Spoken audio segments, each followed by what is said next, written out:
Hello everyone, Steel Pinnings here, back again. Today I'm trying to do a little project, and it was requested that I did this by Potty314.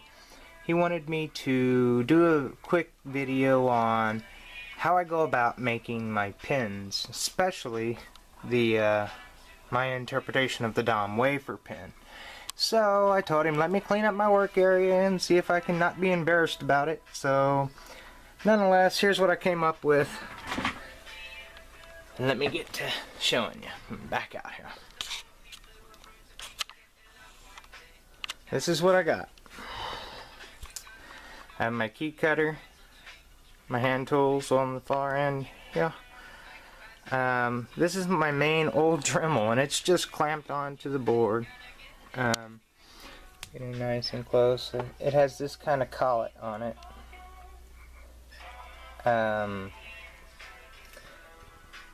Then I have this one, which is my high revolution, and then I have my micro set up here,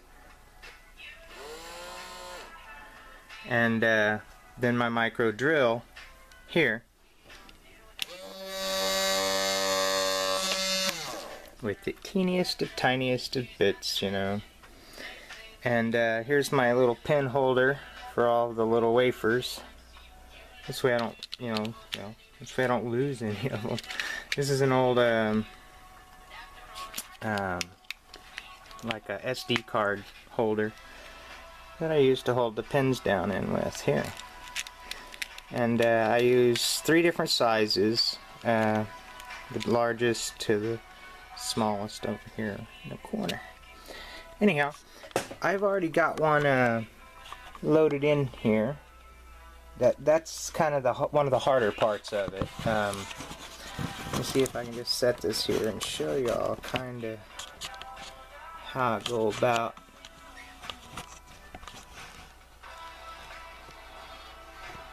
There we go.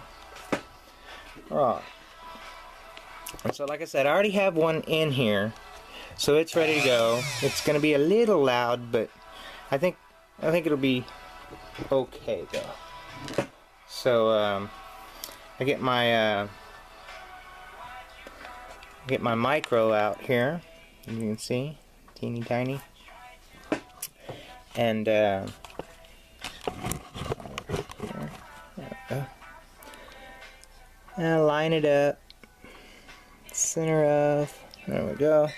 Alright, and I fire up this one, get it ready.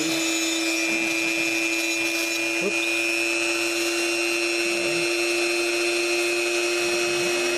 And fire it and watch it go. Well, we've already burnt through it, but that'll put a tiny little hole. If you want to make the wafer driver, it needs to be a bigger hole so that it'll float better on that center. So this is how we're going to go about making that hole bigger. Kind of use this one to ream it out.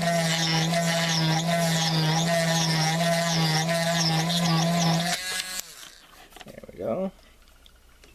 And another variation that I do use is this little tool. And it is really cool because it fits in your Dremel, and it has the standard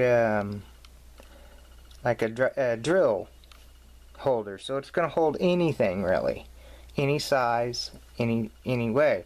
And instead of spinning at 300 RPM like your drill, it's going to spin at 10,000 RPM like your Dremel. See, the whole setup here. I also have this one turns on with it. So once we get that going, well, I shouldn't have done that yet. Sorry. Once we get that done, and we pull that one out, you'll have what effectively works out to be like this little thing. Let's see if I can zoom into it. better focus.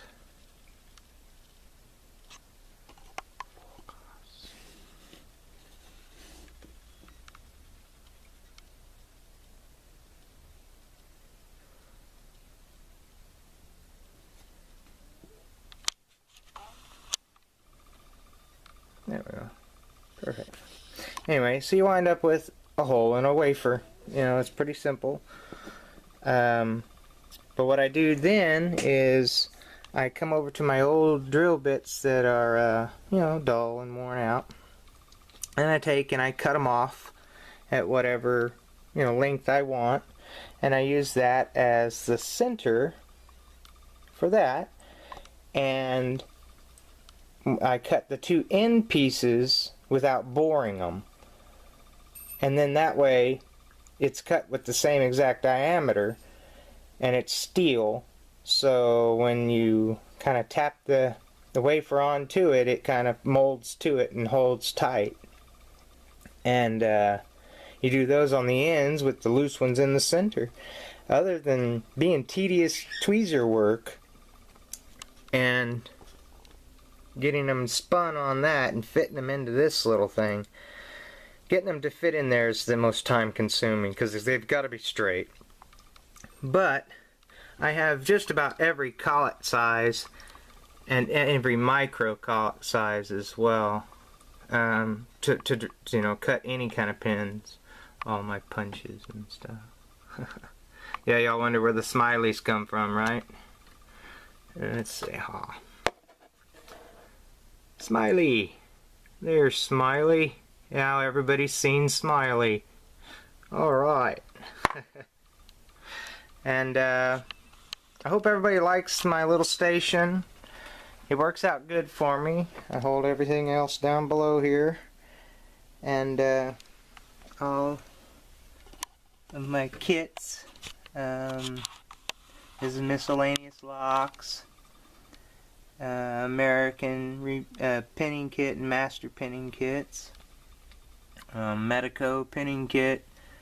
Padlocks. Bottom is my challenge lock bucket. Up here is a couple more pinning kits. Full. Back out. Golly, that thing. It's huge. It's a lab pinning kit. I just bought the little container for it and poured all of my lab pins into it. It's a 0.5 set, really, just individual container bought. And then I have my Titan keying back there. Float across is my my other Dremel parts and pieces for cutting pinning trays and stuff.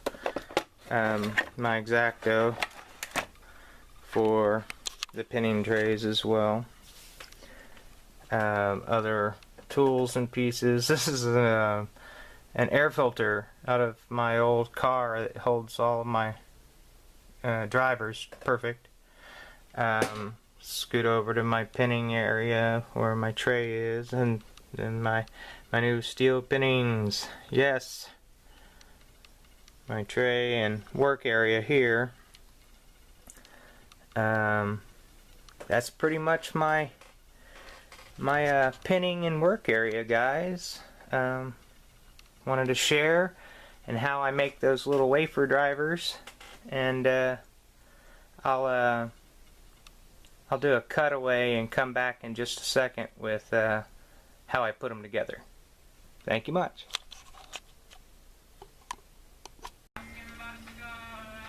Okay, folks, I'm back, and I've got the wafers all made up here, and instead I just made a really long T-pin, and I figured we'd go the really long T-pin route. Just set it up. Get this here. Get it if I can just prop it a touch. Oh, I'm zooming. Super zoom. Nope. That's a little.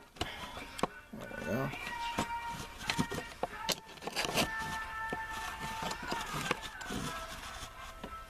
Well, it needs to be quite high. Alright.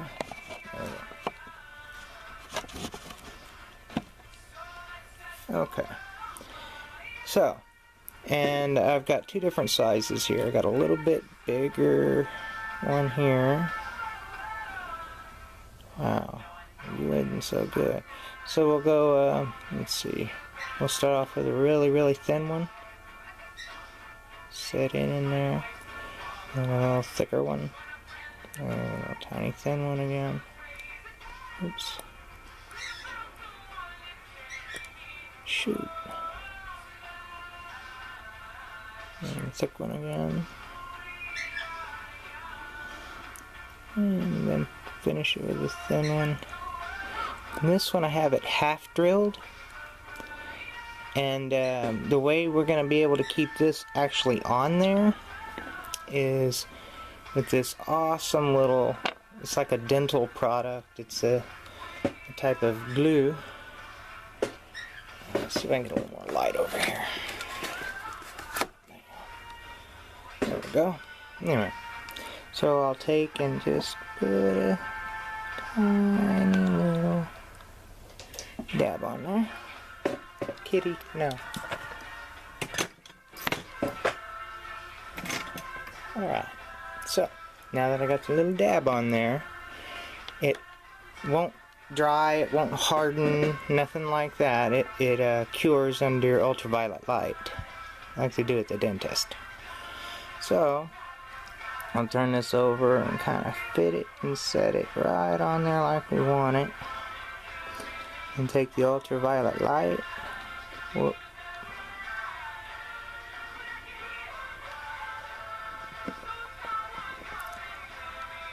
Hit it with ultraviolet light.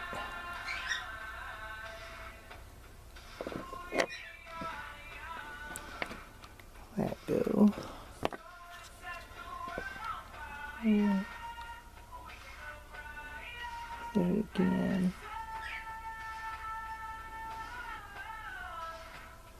And what I'm doing is leaving it on a long time so that it kind of will run through the actual adhesion and up inside of it there to hold it nice and tight. Alright, I think that ought to get it. Yeah, so there it is, a little wafer driver. Goodness, it's a jumper. So let's see if we can get nice and close. There we go. It works out to be a little wafer driver. All of them little floaters.